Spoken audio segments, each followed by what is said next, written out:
पूरे जो इतना भी पृथ्वी पर किसान है, जितने भी देश हैं, सब एकजुट होकर कह रहे हैं जो किसानों के साथ गलत कर रही है सरकार, किसानों की बात माने और नहीं मानेगी तो भुगतने को तैयार रहेगी। ये तूफान नहीं है, ये सैलाब है, बाउंडर है बहुत बड़े। ये जो है ना, नाव की पता भी नहीं लगी नाव कहाँ चलेगी। आप इतिहास उठाकर देख लो, जिन पर लाठी बरसाई है, पानी के फुहारे चलाए ठंड में इन्होंने, उनकी जो हाय है ना, ये बता देंगे चुनाव आ रहा है। ये देश डेमोक्रेसी सिस्टम है, ये भूले बैठे हैं जो है ना, रानी के पेट से राजा नहीं बनता, किसान की वोट मजदूर की वोट से राजा बनता है। ये 70% आबादी किसान और मजदूर की बस्ती है गाँव में। हमें बताओ ना कौन सी देश की सेवा कर रहा है ये जो बोल रहे हैं, इनसे पूछे कौन से कलर का फौज में भर्ती है, कौन से का पुलिस में हेड कांस्टेबल है, कौन सा खेती कर रहा है, कौन सा देश की सेवा कर रहा है, हमें बताना। ये बात करते हैं टुकड़े टुकड़े गैंग की। सरकार सर संशोधित करने के लिए तैयार है बिल में, कह रहे हैं कि हम चेंजेस कर सकते हैं इसके अंदर में, लेकिन उससे पहले सर भारत बंद करने का ऐलान जो है वो सर समझ में नहीं आता है। इससे पहले का क्या मतलब? आज पहले तो मैं आपके माध्यम से जिन लोगों ने किसानों के समर्थन में आज भारत बंद में साथ दिया है, उनका दिल की गहराई से बहुत बहुत धन्यवाद है। वो समझते हैं किसान का दर्द क्या है, किसान आज उत्पीड़न में है, उन लोगों के लिए बार बार धन्यवाद है। और रहा सरकार का ये जो चेंजिंग करने की बात कर रहे हैं, वापस लेने में क्या दिक्कत आ रही है इन्हें? ये कहते हैं एमएसपी नहीं हटा रहे हम, एमएसपी गारंटी क्यों नहीं देते लोग, कानून क्यों नहीं बनाते, उस पर क्या दिक्कत आ रही है? इनसे पूछो ना जाएगा भी तुम्हें क्या परेशानी है। जो 3 अध्यादेश तुम लाए हो, 5 बार की वार्ता हो चुकी है, 5 बार में तुम समझ नहीं पाए किसान का दर्द क्या है।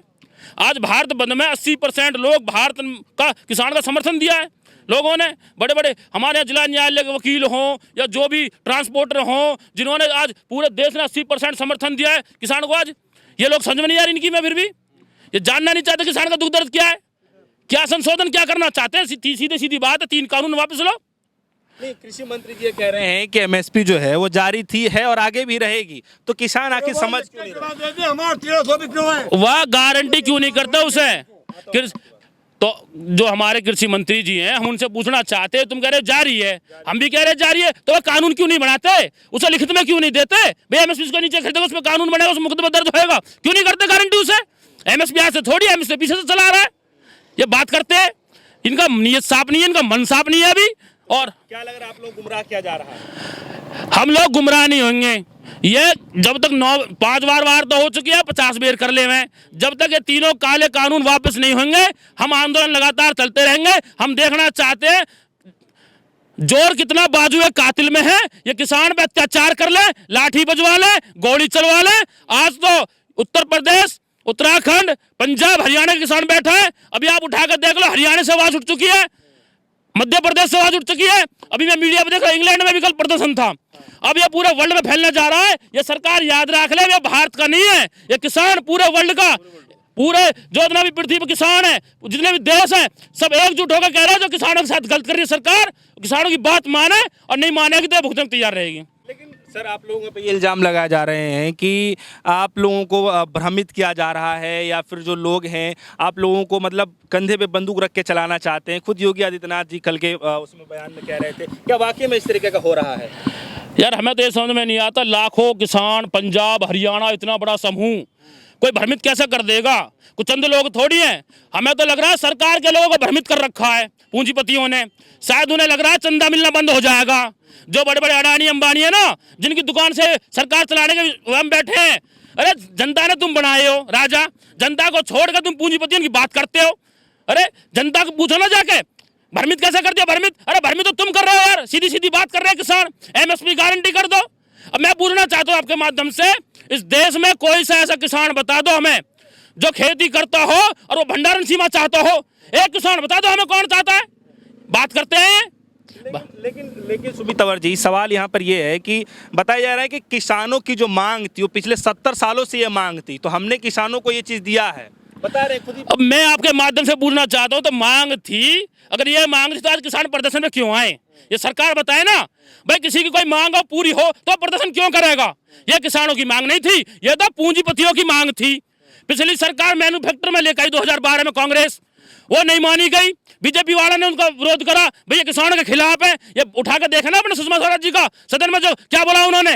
ये बात करते हैं 2012 में जब वो अपने मैन्युफैक्चर में किसान विरोधी लेकर आ रही, हमने कांग्रेस को नकार दिया। देश की जनता ने, किसान ने इनको लेकर आए, ये किसान का सहयोग करेंगे, किसान का साथ देंगे। आज इन्होंने किसान से बिना पूछे ये तीनों कानून किसान पर लाद दिए इन्होंने। ये बात करते हैं 70 साल अरे 70 साल में अपने 6 साल तक हटाओ, तुमने क्या करा 6 साल में? बात करते हैं 70 साल की। अच्छा सर, यहाँ पे ये भी सवाल है कि उनकी तरफ से एक सवाल ये उठाया जा रहा है, जो आप लोगों ने आज 8 तारीख का है भारत बंद का ऐलान किया है, तो कुछ लोग ये कह रहे हैं कि ऐसे तूफान जो है, हमारी जो नाव है ऐसे तूफान बहुत बार झेल चुकी है, तो इससे कुछ फर्क नहीं पड़ेगा। ये तूफान नहीं है, ये सैलाब है, बाउंडर है बहुत बड़े। ये जो है ना, नाव की पता भी नहीं लगी नाव कहाँ चलेगी। आप इतिहास उठाकर देख लो, तुगलक, मुगल, अंग्रेज, जिन्होंने भी क्रूर शासन करे ना, कोई भी आया सही धरती पे जो किसान विरोधी गरीब जनता मजदूर का पेट काटने की कोशिश करी ना, उसकी आत्मा से हाय लिखते हैं, उसके बच्चे बद्दुआ देते हैं। ये लोग याद रखें, जब हाय किसान की लिखड़ के जा रही है ना, जिन पर लाठी बरसाई है, पानी के फुहारे चलाए ठंड में इन्होंने, उनकी जो हाय है ना, ये बता देंगे चुनाव आ रहा है। ये देश डेमोक्रेसी सिस्टम है, ये भूले बैठे हैं जो है ना, रानी के पेट से राजा नहीं बनता, किसान की वोट मजदूर की वोट से राजा बनता है। ये 70% आबादी किसान और मजदूर की बस्ती है गाँव में हिंदुस्तान के अंदर। ये बात करते हैं, ये बात करते हैं, नाक डगमगाई नहीं। तो कैसे देखते हैं आप कि एक तरफ जो है हमारे प्रधानमंत्री मोदी जी हैं, वो ये कह रहे हैं कि जो बिल है वो गंगा मैया की भली भांति स्वच्छ है, तो जाहिर इससे तो सर जाहिर होता है कि जो सरकार है वो झुकने वालों में से नहीं है, तो फिर आप लोग कैसे इस लड़ाई को लड़ेंगे? भाई सरकार मत झुको, हम सरकार झुकाने ना आए, हम तो अपना जो 3 कानून सरकार गलत लेकर आई है उन्हें सही करवाने आए हैं। मान नहीं रहे ना, वो तो उनकी नजरों में सही है। ठीक है, तो मत मानो, किसान न मानने का आ रहा है चुनाव, बता देंगे। जो किसान के हित की बात करेगा, जो किसान का काम करेगा, मजदूर का, इस देश की प्रजा की रक्षा करेगा, इस प्रजा का मान सम्मान रखेगा, राजा वही बनेगा, राजा वही कहलाएगा सही मायने में। चाहे तो इन्होंने तीनों देश वापस कर लिए, अन्य चुनाव आ रहा, बता दिया कि जनता ये सब जानती है। अच्छा, यहाँ पे एक ये भी सवाल आ रहा है कि आप लोगों के समर्थन में बहुत सारी अन्य दल की जो पार्टियां हैं वो आप लोगों को समर्थन करते हुए सामने आ रही हैं, इससे क्या होने वाला है? हमें तो यही समझ में नहीं आता, जो बोलते हैं ना टुकड़े टुकड़े गैंग, ये वो, ये इनका पता नहीं बोलते कहाँ से, समझ कहाँ से, इतनी मतलब इतनी घनौली हरकत, मतलब इनका बिल्कुल भी शर्म नहीं है। अरे देश का किसान आवाज उठा रहा है, विपक्षी दल सहयोग कर रहे हैं। अरे बीजेपी तो करती थी पीछे 2014 से पहले, क्या वो भी टुकड़े टुकड़े गैंग थी क्या? ये बात करते हैं, पता नहीं कौन सी मानसिकता, कौन सी सोच पाले बैठे, हर चीज को जोड़ देते हैं आतंकवाद से, देशद्रोह से। पता नहीं इनमें कौन से, ये हमें बताया ना कौन सी देश की सेवा कर रहा है ये जो बोल रहे हैं। इनसे पूछे कौन से का लड़का फौज में भर्ती है, कौन से का पुलिस में हेड कांस्टेबल है, कौन सा खेती कर रहा है, कौन सा देश की सेवा कर रहा है, हमें बताना है। ये बात करते हैं टुकड़े टुकड़े गैंग की। कह रहे 100 रुपए की भीड़ इकट्ठा होती है, जिस तरीके से शाहीन बाग का खुलासा हुआ था वैसे इन किसानों का भी हो जाएगा। करके दिखा दे ना, दूध का दूध पानी का पानी हो जाएगा।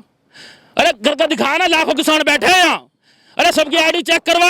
ये जो बोल रहे हैं ना बड़ी बड़ी मीडिया में बैठे जो है, ये खान को शाम को खाना खाते हैं, इन्हें शर्म भी नहीं आती। ये खाना उसी किसान का है जिनके खिलाफ तुम बोल रहे हो, उस खेत से उगता है जिसकी तुम रोटी खाते हो। इन्हें जब भी शर्म नहीं आती, तुम्हारे बच्चों का पेट भरते हैं, तुम्हारी रक्षा तक करते हैं, बॉर्डर पे बेटा शहीद हो जाते हैं हमारे किसानों के। ये जो बोलते हैं ना, बताना कौन सा बेटा फौज में भर्ती है, कौन सा नेता अपने बेटों को चाहता है फौज में भेजना चाहता हूँ, कौन सा चाहता है मेरा बेटा खेती करेगा। ये बात करते हैं। अच्छा सुमित तंवर जी, एक सवाल यहाँ पे ये भी है कि जो सरकार है 9 तारीख के लिए बोली थी फिर से कि हम वार्तालाप करेंगे चीज़ों को देखते हुए, लेकिन उससे पहले जो आप लोगों का जो ये किया जा रहा है भारत बंद से, क्या लग रहा है कि इससे सरकार को कुछ बात पहुँचेगा, कुछ मैसेज जाएगा इससे? हमारा काम है आंदोलन करना, जब तक ये तीनों देश वापस नहीं होंगे लगातार आंदोलन चलते रहेंगे। माननीय राकेश टिकैत जी का आदेश अनुसार, राष्ट्र नेतृत्व के अनुसार जो आदेश ऊपर से आएगा, कल की जो वार्ता होएगी अगर किसान के पक्ष में होएगी ठीक, ना होएगी तो लगातार दिल्ली में इतने लोग आ जाएंगे। अब ये दिल्ली वाले सोचा जाएंगे कहाँ। तो क्या लड़ाई इस तरीके से ही जारी रहेगी आप लोगों की, या संघर्ष इस तरीके से जारी रहेगा? संघर्ष तो जारी रहेगा, कंटिन्यू आंदोलन लगातार जारी रहेगा। शीर्ष नेतृत्व के अनुसार जैसे जैसे आदेश आता रहेगा वैसे वैसे संघर्ष चलता रहेगा। भाई ये बताइए, नेता अपने आप को बड़ा वो समझते हैं, भाई बड़ी बड़ी डिबेट करते हैं टीवी पे, बड़े ज्ञानी मानते हैं। बताओ, अरे सीधा साधारण सा बिल है, ये इन्होंने बनाया, इनकी समझ में नहीं आ रहा। बताओ, हमें तो समझ में नहीं आ रहा। भाई किसान की में ना तो अलग बात है, अरे तुमने तो खुद बनाया है, तुम्हारी समझ में कैसे नहीं आ रहा? मैं तो आपके चैनल के माध्यम से पूछना चाहता हूँ, ये जो लोग बोल रहे हैं 5-6 बार पढ़ने में समझ में आएगा, भाई तुमने बना कैसे दिया? तो तुम पता ही ना बिल क्या है, तुम्हारी समझ में नहीं आ रहा तो किसान कैसे समझेगा? भाई जब तुम्हारी समझ में नहीं आ रहा तो किसान कैसे समझेगा? ये तो खुद सोचा है बात है, जब बिल इतना गलत है तो ये तो भैया अनिल अंबानी बता सके या अडानी बता सके, रतन टाटा बता सके बिल कैसा है, वही समझा सके बिल है। कह रहे हैं कि जो आप लोग की जमीन हो पूंजीपतियों के हाथ में नहीं जाएगी, इस बात के लिए तो कह रहे हैं पूंजीपतियों के हाथ में नहीं जाएगी आप लोग की जो जमीन है। भैया ये बिल से बता देना किसान का हाथ में बचेगा कहाँ, ये बताया ना। कॉन्ट्रैक्ट फार्मिंग ला रहे हैं, दे दिया भैया, ब्रिटानिया कंपनी आएगी, गेहूं या क्वालिटी का चाहिए, कॉन्ट्रैक्ट रेट तय होगा, बाहर किसान माल नहीं बेचेगा, फसल बर्बाद होगी। उस क्वालिटी का गेहूं मात्र 10% 20% मिला, 80% किसान खाएगा कहाँ ले जाएगा, गरीब आदमी कहाँ मरेगा है? ऊपर से उसका कर्जा हो जाएगा, कंपनी को चेक से पेमेंट देगी। ये मारना चाहते सीधे सीधा किसान को। सबसे खतरनाक तो कॉन्ट्रैक्ट फार्मिंग का रूल है हमें, जो कॉन्ट्रैक्ट खेती करना चाह रहे हैं सबसे ज्यादा खतरनाक तो वही है। दूसरा भंडारण सीमा है, तीसरा मांग कर रहा है किसान कॉन्ट्रैक्ट फार्मिंग में सुधार करे, नियम ऐसे ला जो किसान के हित में बने। इन्हें जब सरकार बनती है, चुनाव आते हैं, ये बात करते हैं जी प्याज इतनी सस्ती रहती थी इतनी महंगी होगी। ये बीजेपी वाले बोले कराए, आज 6 साल हो गए बीजेपी है, ये 60 साल की बात करे। अरे जो 60 साल में हो तुमने 6 साल में करके दिखा दिया। किसान गिरता मरता खेती करता आता रहा, तुमने उसके पेट में सीधा छुरा भोंक दिया। और ये फर्क जो है ना सिर्फ किसान पे नहीं है, पूरे देश की अर्थव्यवस्था पे है। भंडारण सीमा उठाकर देख लो, पूरे देश की अर्थव्यवस्था डमगा तो हम बता दीजिए। जो मेहनत करने वाला मजदूर, दिहाड़ी मजदूर है, 200-300 रुपए की दिहाड़ी करता है, वो कैसे खा लेगा महंगी महंगी सब्जी? 100 रुपए किलो वाली कैसे सब्जी बना लेगा? कैसे अपने परिवार को पालेगा? 300 रुपए में बच्चे की फीस भरेगा, बिजली का बिल भरेगा, अपने बच्चे खिलाएगा। ये बात करते हैं, इन्होंने सोचे समझे जनता के लिए बनाए कानून ये। तो जो आपका जो संघर्ष जो आप लोग पिछले 10-12 दिन से मैं कवर कर रहा हूँ, देख रहा हूँ, तो क्या है आप लोगों का जो संघर्ष है, क्या लड़ाई जो है आप लोगों की जो संघर्ष है कब तक चलने वाला है? जब तक ये तीनों अध्यादेश वापसी नहीं होते, ये सरकार समझे या इन पूंजीपति ने समझा जिनके लिए कानून बने हैं। अब सरकार उन्हें पूंजीपति ने समझाने में लग रही है। आप लोग हाँ। मेरा जो मानना है, सरकार जो जिनके लिए कानून बनाए ना, सरकार की समझ में तो आ गई है, 5 बार की वार्ता हो चुकी है, पर जो पूंजीपतियों के लिए कानून बने ना, ये उन्हें बनाने में लग रही है। अभी वे मान जाएंगे तो सब वापसी हो जाएंगे कल ही। भाई कल बैठ कर वार्ता करो, 3 देश से वापसी करो। अच्छा, आप लोग का जो है भारत बंद है आज, तो कब तक का रहने वाला है आप लोग का ये भारत बंद? कब तक का रहने वाला है? जब तक ये तीनों अध्यादेश वापसी नहीं होते, किसान के हित में कोई कानून सरकार नहीं लेकर आती, ये जब तक आंदोलन जारी रहेंगे ये।